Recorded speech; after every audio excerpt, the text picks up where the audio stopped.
y en esta salvación que tú nos has regalado. Y bueno, pues nos permita crecer cada día más y nos permita vivir cada día más en este amor, en esta gracia y en esta misericordia de Dios. Muy bien, estamos aprendiendo de la Lectio Divina, que es el método de oración de la Iglesia Católica. Lectio Divina, que es la lectura creyente de la palabra de Dios bajo la acción del Espíritu Santo para encontrarnos con Dios y dejarnos transformar por Él, que al final de cuentas la transformación en Dios pues es lo más importante para todos nosotros, poder llegar a ser esos hombres de vida, esas mujeres de oración, de entrega completa y total.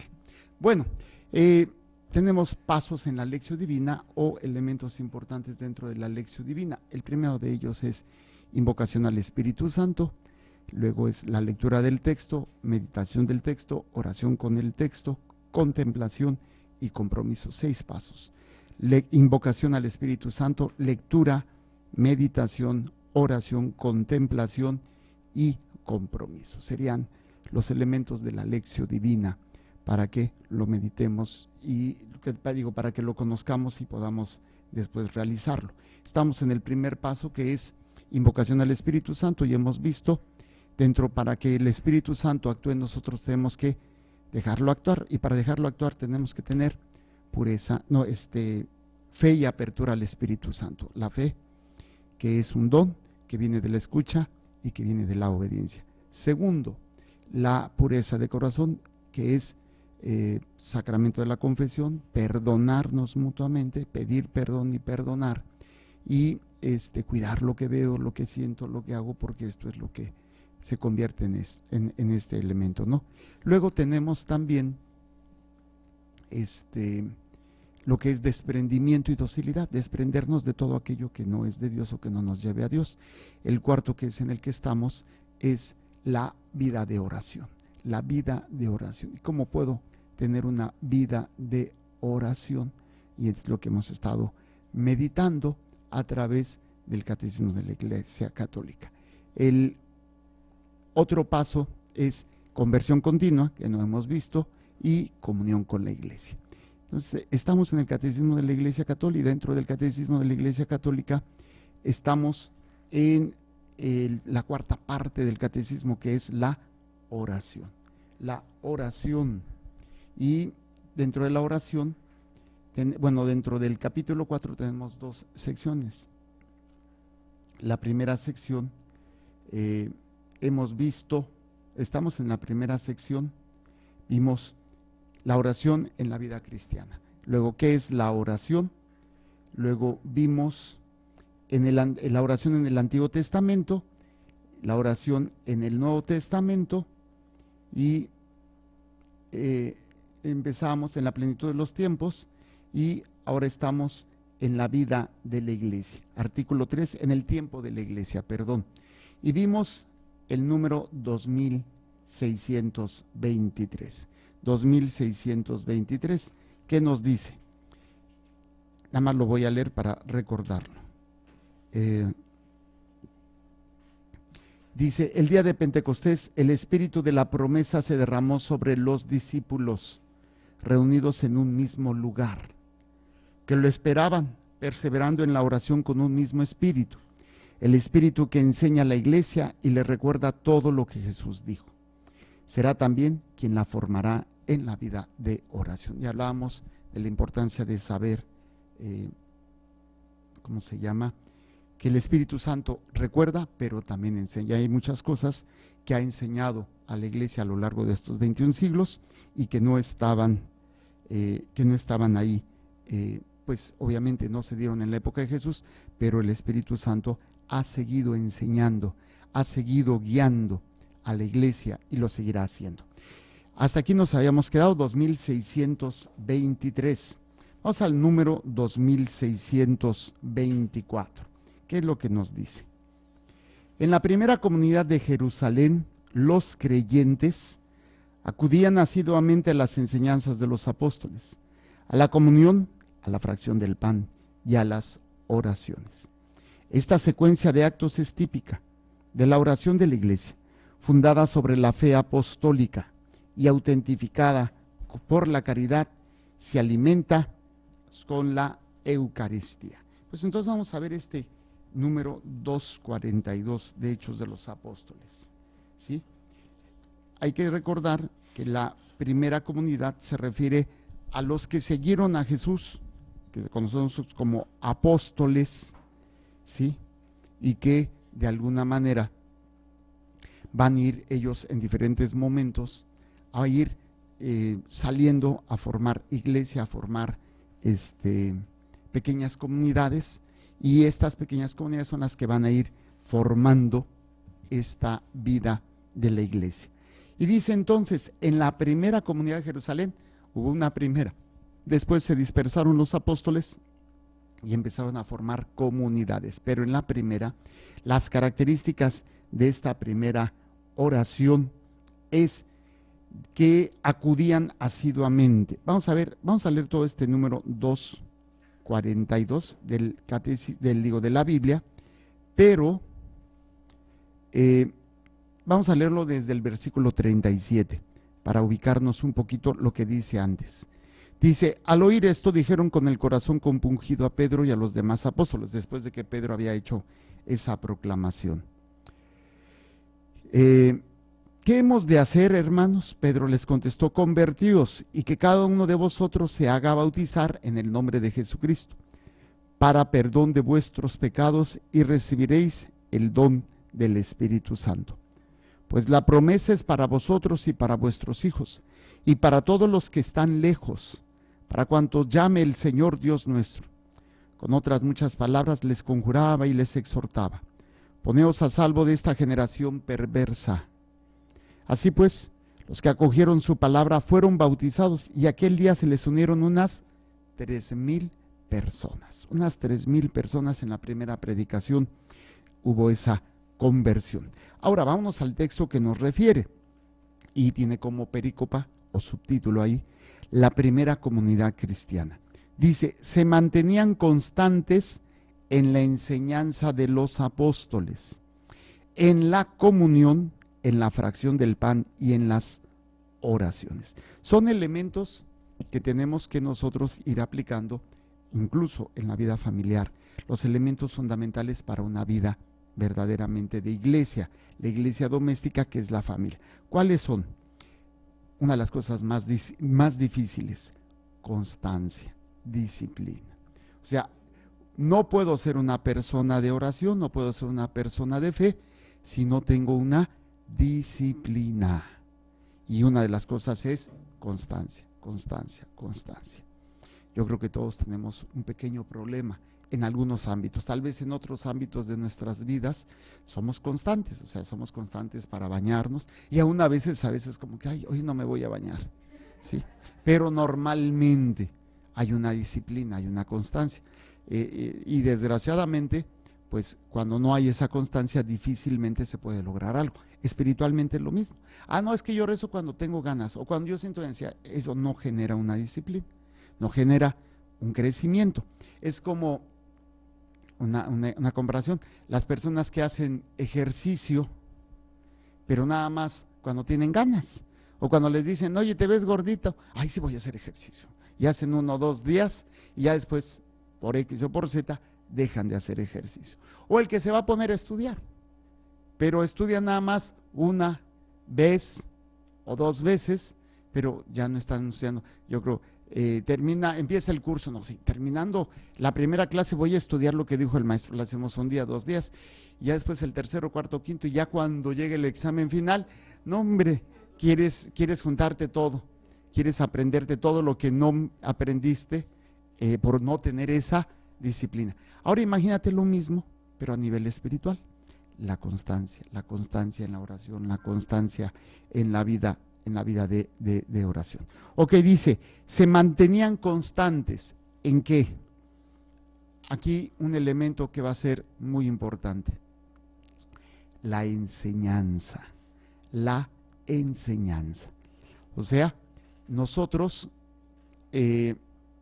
difícilmente mantenemos una enseñanza en la fe, difícilmente. Ahí sí tengo que reconocer a mis hermanos cristianos no católicos, los protestantes, que tienen su escuelita. Como no tienen misa, bueno, ellos tienen su escuelita dominical o sabatina o sabática, ¿no? En donde van a clases de Biblia. Y aunque sea que se aprendan de memoria unas citas bíblicas para que después te las estén restregando a los católicos, pero tienen una constancia, van a clase, van a formación, y nosotros normalmente no. Y cuando vamos, nada más apuntamos, pero no meditamos. Entonces, difícilmente podemos ir creciendo, porque de alguna manera esto es lo que vamos a hacer con los hijos. Si yo tuviera la disciplina con mis hijos de enseñarles la doctrina, no, pues ya se le está enseñando el catequista. No, pues ya para qué. Yo pregunto, de las catequistas y de los catequistas, ¿cuántos tienen la disciplina de enseñar a su pareja o a sus hijos? Y ahí es donde dices, o sea, tiene que haber una constancia. Enseñar, ¿sí? ¿Sí? Ahora es más fácil, ¿te gusta algo? Pues nada más lo pegas en tu muro y ya, para que ya lo estoy enseñando, ¿no? No, el compromiso de hablarlo, el compromiso de transmitirlo, el compromiso de que otro se abra a este conocimiento del amor de Dios. Entonces creo que es importante y entenderlo nos puede ayudar muchísimo. Ok, entonces se mantenían constantes en la enseñanza de los apóstoles. ¿Qué elementos tenemos nosotros en nuestra fe católica de enseñanza? Bueno, tenemos la Sagrada Escritura, que pudiéramos estarla leyendo, pero es que no sé, bueno, tenemos, no sé cómo leerla, pues tenemos los misalitos o se meten en internet y ven las lecturas del día y pueden ahí. Y esto es una manera también, que yo lo leo, lo medito y cuando voy a misa, pues ya veo, lo puedo complementar con la enseñanza o la prédica del padrecito, ¿sí? Y si el padrecito no predica o si habla mucho pero no se le entiende, como yo comprenderé, bueno, pues entonces tenemos el catecismo de la Iglesia Católica. Hay cursos en diferentes partes. Está el Edoctus aquí en Tijuana, debe haber en todas las diócesis algunos cursos de evangelización, cursos de Biblia, cursos de... También por internet hay muchas opciones. Yo no digo que la mía sea la mejor ni mucho menos, pero es una chafina ahí donde también puede ser el ir aprendiendo. Tenemos en YouTube pues estos programas que se graban y los subimos al YouTube, a nuestra página de YouTube. También a mi muro está de catecismo, está de la Lección Divina y están algunas prédicas que a lo mejor pueden ayudarnos en una enseñanza, en una formación, en un crecimiento. Pero sí es necesario que trabajemos en ello, que seamos constantes en la enseñanza de los apóstoles. Aquí, pues obviamente, ¿quién sería el encargado de la enseñanza de los apóstoles? La Iglesia, el magisterio. Para que, de hecho, tenemos que estar siempre atentos para no cometer herejías. Desgraciadamente el que no habla no se equivoca y el que habla se va a equivocar. No quiere decir que yo no haya dicho herejías, pero no consciente, o al menos no con la intención de decir una herejía, ¿sí? Y en ese elemento va a ser fundamental para todos nosotros, ¿sí? Va a ser fundamental el hecho de que, pues, hablemos, compartamos, si la regamos, bueno, pues, ¿ya qué?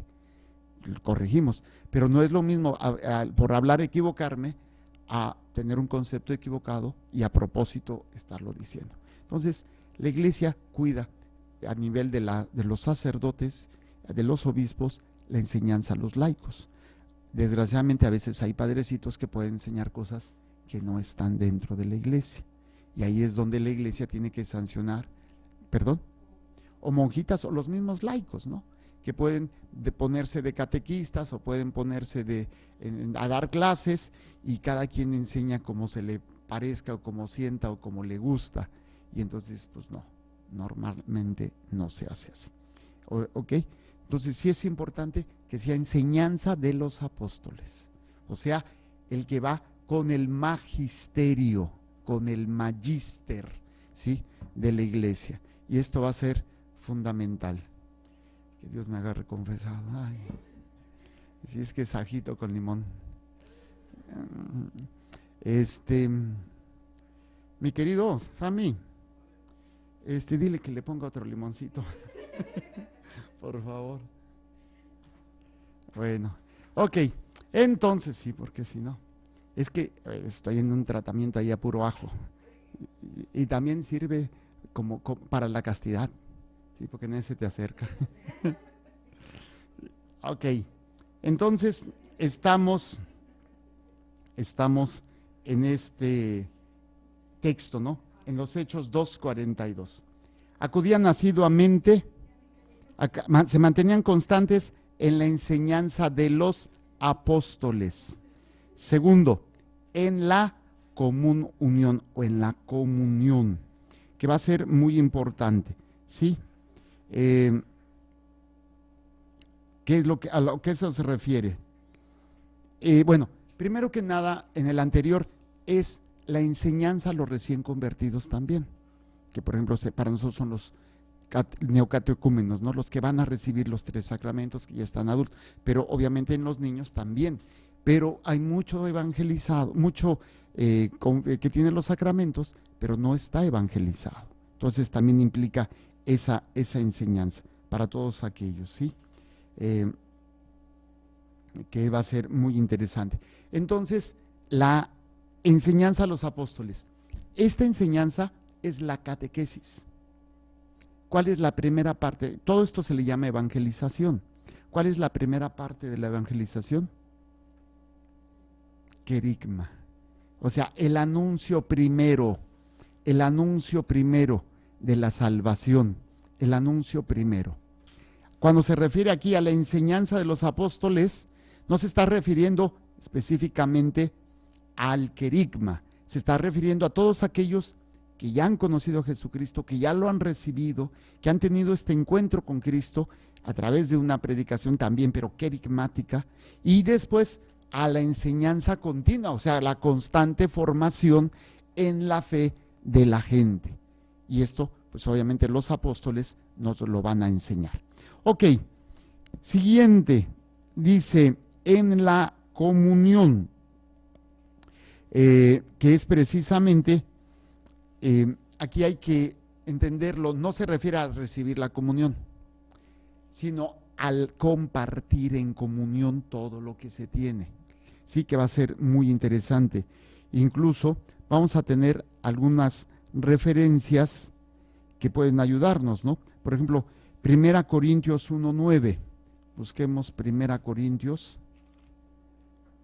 1:9. Y dice lo siguiente. Dice, pues fiel es Dios por quien habéis sido llamados a la comunión con su Hijo Jesucristo, Señor nuestro. Se refiere precisamente a esa unión en Cristo, ¿sí? En palabras griegas se dice koinonía, la comunión o koinonía con K de kilo. Gracias. Válgame Dios. Sí, gracias. La koinonía o comunión. Entonces, es esta experiencia para poder nosotros las realidades que se poseen o las pertenencias se ponen en común con los demás. Perseveraban en la enseñanza de los apóstoles, en la común unión. ¿Dónde se puede llegar a vivir mejor esa común unión? Si no es en la familia. ¿Qué pone el esposo? Todo lo que tiene y lo pone al servicio. ¿Qué tiene la esposa? Todo lo que tiene y lo pone al servicio. Para después también que los hijos de ellos aprendan a ponerlo todo en servicio.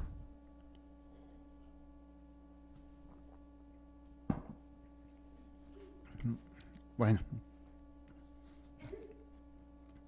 esto nos ayuda a entender entonces enseñanza. De la enseñanza viene ponerlo todo en común con los demás, ponerlo en esa unión con los demás. Sí, la koinonía, sí, que esto lo pueden ver también en 1 Corintios 1:9, que es lo que les está diciendo, ¿no? Pues fiel es Dios por quien habéis sido llamados a la comunión con su Hijo Jesucristo, Señor nuestro, ¿sí? Incluso, déjenme checar otro pasaje que nos habla sobre este aspecto, que es Gálatas, Corintios, después de Corintios sigue Gálatas, y es Gálatas 2:9. Gálatas 2:9, ¿qué nos dice? Nos dice lo siguiente: y reconociendo la gracia que me había sido concedida, Santiago, Cefas y Juan, que eran considerados como columnas, nos tendieron la mano en señal de comunión a mí y a Bernabé, para que nosotros fuéramos a los gentiles y ellos a los circuncisos. Señal de comunión, o sea, estamos unidos. Y esto yo lo trato de enseñar mucho a los novios, porque esta enseñanza va a ser fundamental. Si no hay comunión en los novios, no puede haber un buen matrimonio. ¿Cuál es la comunión? Dijimos, según los apóstoles, según la enseñanza de los apóstoles, ¿quién es? Primera Gálatas, que les leí. Primera Corintios 1:9, ¿cuál era? ¿Sí? ¿La comunión en quién? En Jesucristo. Sí, es precisamente, fíjense, se los voy a volver a leer. Dice, 1 Corintios 1:9, dice 1:9, pues fiel es Dios por quien habéis sido llamados a la comunión con su Hijo Jesucristo. Para que una amistad funcione como debe de ser, hay amistades muy bonitas, pero ¿qué nos une? A veces es por los mismos gustos, a veces es el trabajo, a veces es la convivencia que tuvimos por años, ¿sí? No sé, la escuela, la carrera, y pues se forma una amistad, unos lazos que son bonitos. Pero si esos lazos no llegan a la comunión espiritual, pues no es lo mismo. Ahora, vamos a suponer, ¿puedes tener amigos que no tengan esa misma comunión contigo? Sí hay, sí, porque no todos tus amigos creen en Dios. Lo ideal sería que todos tus amigos creyeran en Dios. El problema es que a veces, ahí es un peligro, en una relación de amistad, en donde uno de los dos no es creyente y el otro sí es creyente, normalmente, ¿quién cede para que no haya problemas? El creyente. ¿Se dan cuenta? Cede y no habla de su fe. Y nos acostumbramos a no hablar por respeto, por una falsa, un falso respeto. O sea, si tú supieras, si tú sabes que tu fe te lleva a la salvación y a la vida eterna, y que tu amigo que no cree se va a condenar, yo pregunto, ¿estás siendo buen amigo? Entonces, por una falsa prudencia y un falso respeto, te quedas callado y no estás compartiendo esa fe. No quiere decir que a fuerza lo tengas que obligar, pero tratar de... ¿Puedes perder la amistad? Sí, pero al menos no quedó en ti. Ahora, si esto es a nivel de las amistades, imagínense a nivel del noviazgo. Normalmente uno cree y otro no cree. ¿Quién cede? El que cree se termina por quedar calladito. Calladito me veo más bonito, evito problemas, evito situaciones y así ya no hay problema. Es que, no. Por eso, para escoger pareja, yo necesito mantener mi comunión con Cristo. Desgraciadamente, a veces esa comunión la hago a un lado por mantener la fiesta en paz, por ganar adeptos, por no sé lo que ustedes quieran, y es más fuerte, obviamente, la común unión por las cosas temporales, por las cosas materiales o de placer, de todo esto, que por la unión en Dios. Entonces, si nos damos cuenta, el hecho de formar una comunidad no solamente es, ay, pues vamos a juntarnos y si somos cristianos y estamos en el catecismo y estamos en el grupo de matrimonio, estamos en el grupo de liturgia, estamos en el grupo, en el coro, estamos, no es tan simple nada más de juntar. Supuestamente, al estar en la iglesia, nos une la fe en Jesucristo, tenemos la común unión en Jesucristo. Pero creo que nos hemos dado cuenta como en los mismos lugares donde de la iglesia hay mucha separación, mucho chisme, muchas situaciones que entonces quiere decir, muchas chichuachones, que entonces quiere decir que no es por ahí. Es muy importante esto. Entonces, vamos bien. Primer elemento dijimos que la constancia, sí, que fue, vimos los elementos de la comunidad cristiana, constancia, ¿en qué? En la enseñanza de los apóstoles, pero no en el querigma. El querigma ya se dio, están ahorita en la enseñanza de los apóstoles, se refiere a la comunidad que ya tuvo el querigma, o sea, que ya tuvo el encuentro con Cristo, que es lo que Pedro, fíjense, Pedro lo va a hacer en el día de Pentecostés, que empieza a predicar, y yo se los leía, ¿no? Le leía al inicio, dice, al oír esto dijeron colegas, ¿qué tenemos que hacer? Háganse bautizar en nombre de Jesucristo, acéptenlo como Señor. Ese es el querigma. Y después dice, se mantenían. Primero vino el querigma y después vino ya la enseñanza. Por eso es importante, se mantenían constantes en la enseñanza de los apóstoles, en la comunión. Ya entendimos a qué se refiere la comunión, ya vimos la trascendencia en las relaciones humanas, cuando nuestra unión es en Dios, cuando nuestra fuerza es en Dios, se puede lograr muchísimas cosas. Ok, comunión. El siguiente elemento, ¿cuál es? La fracción del pan. ¿Cuál sería la fracción del pan?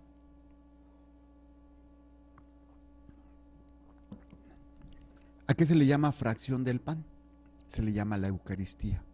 El primer nombre que se refiere a la Eucaristía se le llama fracción del pan. Entonces, otro elemento que va a ser muy importante para nosotros, ¿sí?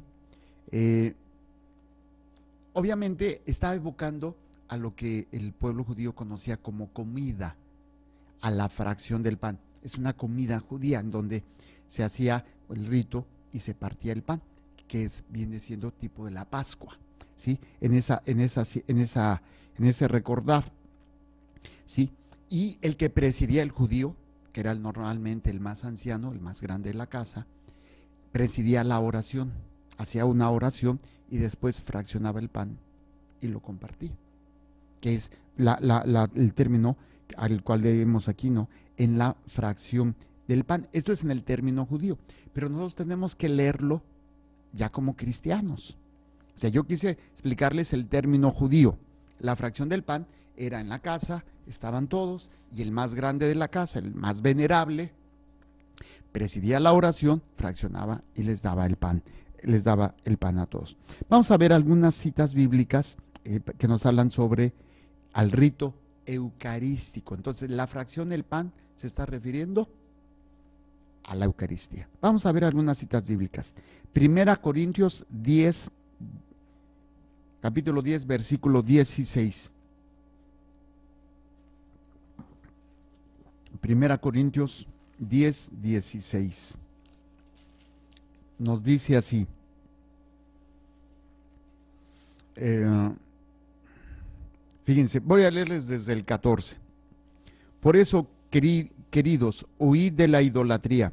Os hablo como a personas sensatas. Juzgad vosotros lo que digo. La copa de bendición que bendecimos, ¿no es acaso comunión con la sangre de Cristo? Y el pan que partimos, ¿no es comunión con el cuerpo de Cristo? ¿No queda más claro ahí que ahí es cuerpo de Cristo y sangre de Cristo? Y lo dice el mismo Pablo, ¿no? La copa de bendición que bendecimos, ¿no es acaso comunión con la sangre de Cristo? Y el pan que partimos, ¿no es comunión con el cuerpo de Cristo? Entonces vemos ahí una referencia más clara entre pan, digo, fracción del pan y comunión. O sea, perdón, fracción de pan y Eucaristía, que es lo que nosotros celebramos en la Santa Misa. La fracción del pan y la comunión. O sea, se le da la comunión, se le da la Eucaristía a la gente. Esta sería una cita bíblica que nos habla de esto. Ahí mismo, pero en el capítulo 11, versículo 24 de Corintios, 1 Corintios 11, 24, nos dice lo siguiente. Dando gracias, lo partió y dijo, esto es mi cuerpo. Bueno, desde el 23. Porque yo recibí del Señor lo que os transmití, que el Señor Jesús, la noche en que era entregado, tomó pan, dando gracias, lo partió y dijo, este es mi cuerpo que se entrega por vosotros. Haced esto en memoria mía. Asimismo tomó el cáliz, después de cenar, diciendo, esta copa es la nueva alianza en mi sangre. Cuantas veces la bebiereis, hacedlo en memoria mía. Pues cada vez que comáis de este pan y bebáis de este cáliz, anunciáis la muerte del Señor hasta que venga. O sea, estamos hablando de la fracción del pan. O sea, vuelvo a explicarles, en el Antiguo Testamento se refería a la cena judía, a la Pascua, pero nosotros hay que verlo ya desde la fe cristiana. Y vemos en esta narración de Pablo estas dos que nos hablan y hace referencia a la Eucaristía. ¿Sí vamos bien? Como que les veo las caras así como que más dormidas que otras veces. Ok, vamos a otra. Vamos a ver. Lucas 22, 19. Lucas 22, 19. Evangelio de San Lucas, capítulo 22, 19. Lucas 22, 19. Que nos dice, ya lo tenemos, sí. Dice, tomó luego el pan, dio gracias, lo partió y se los dio diciendo, este es mi cuerpo que se entrega por vosotros, haced esto en recuerdo mío, en recuerdo mío. Entonces, Jesús, bueno, Lucas en la narración dice, partió el pan, fraccionó el pan, ¿sí? Dice, tomó el pan, dio gracias, lo partió y se los dio. Eso se le llama fracción del pan. Ese es el primer nombre que recibe la Eucaristía. Y dice que la primera comunidad se mantenía constante en la enseñanza de los apóstoles, en la comunión que me une Cristo más que lo material, que me une el amor a Dios, que me une la vida eterna, que me une la salvación de las almas. Y en la fracción del pan, que es la comunión, la Eucaristía. Y el otro elemento que tenemos, la otra cita bíblica que podríamos estar hablando es mismo Lucas, pero ahora 24:35. Lucas 24:35. Lucas 24:35, ¿qué nos dice? Ellos por su parte contaron lo que había pasado en el camino y cómo le habían conocido al partir el pan. Obviamente, mm, eh, obviamente aquí Lucas está pensando en qué, en la Eucaristía, ese momento sagrado de la Eucaristía, donde Jesús hace ese momento. Ok, regresemos a Hechos de los Apóstoles. Ya vimos, bueno, se mantenían constantes. Segundo, enseñanza de los apóstoles. Tercero, comunión, ya entendimos qué es la comunión. Cuarta, fracción del pan. A ver, repito. Primera, se mantenían constantes. 1, 2, enseñanza de los apóstoles. 3, comunión. 4, fracción del pan. Y quinto, las oraciones. O sea, 5 elementos que caracterizaban a la primera comunidad cristiana. Y 5 elementos que debe de caracterizar todas nuestras relaciones humanas. Todas. Y más cuando son íntimas. Me refiero a amigos, me refiero a familia. ¿Sí? Si no hay estos elementos, difícilmente voy a poder vivir mi fe y difícilmente otros van a entender mi fe. Porque, repito, termino cediendo. El que tiene fe termina cediendo para evitarse conflictos y problemas. Entonces, ¿qué es más importante? ¿Llevarte la fiesta en paz o servir a Dios? ¿Llevarte la fiesta en paz o ganar esas almas? Aunque te lleve, pues obviamente, el perderlas.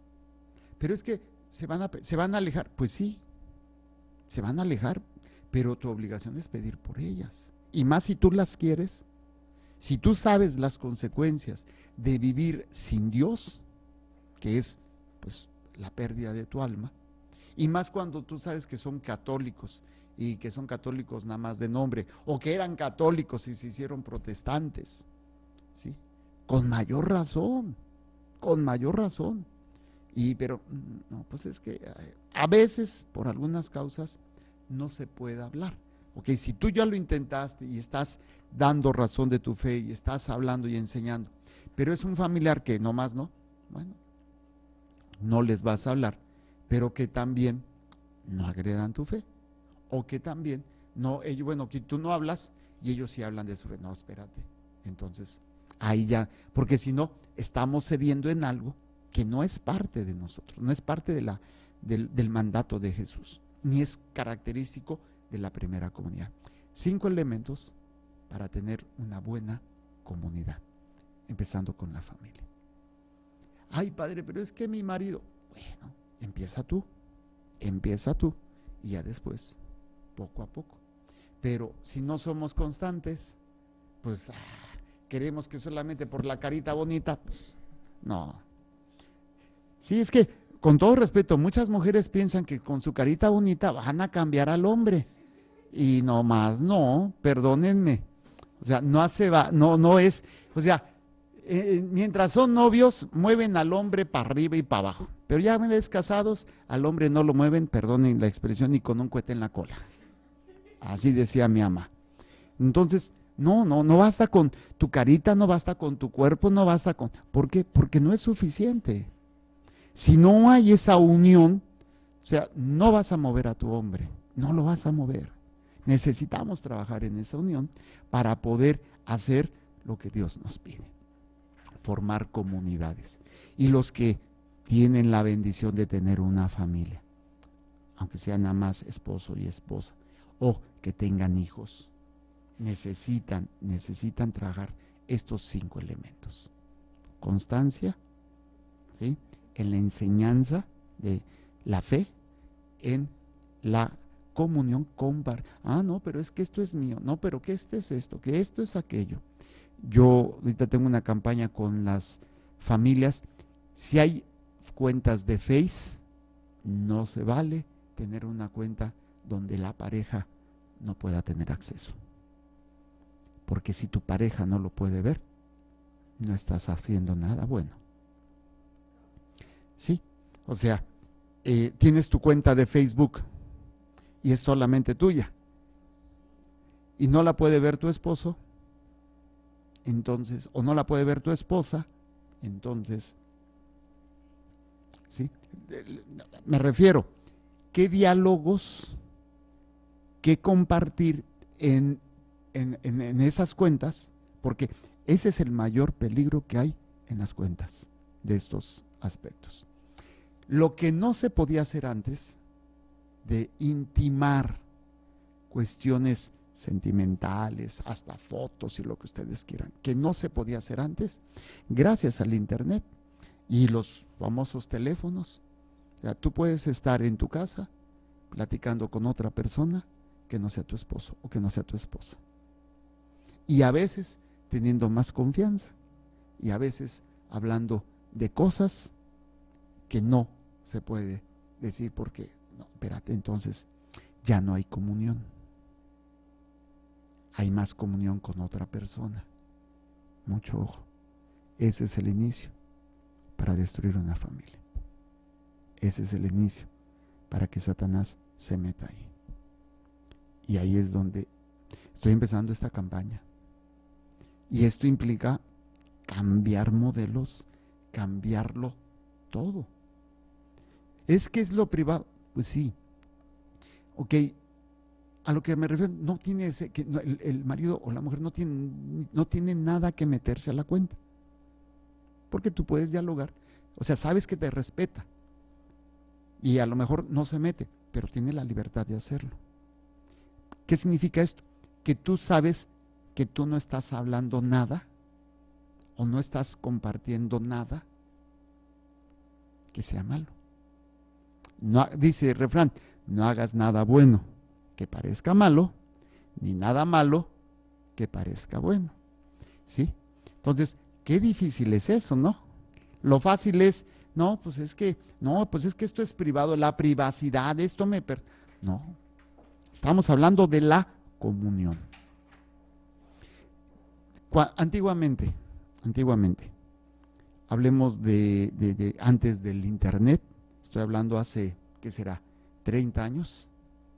30 años. Vamos a poner 30 años.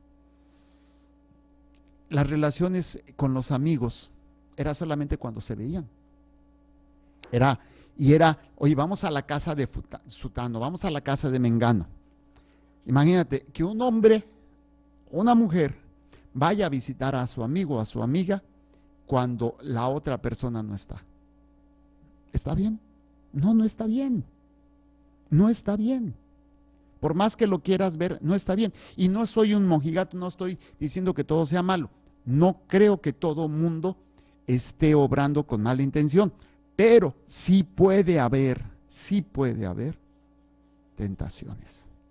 Y ahí es donde terminamos más perdidos que el hijo de la Llorona. Entonces, creo que como elemento para meditarse, como elemento para empezar a trabajar en la formación de una familia, de una pequeña comunidad que es la familia, tenemos estos elementos: la constancia en la enseñanza, la constancia en la comunión, la constancia en la fracción del pan y la constancia en las oraciones.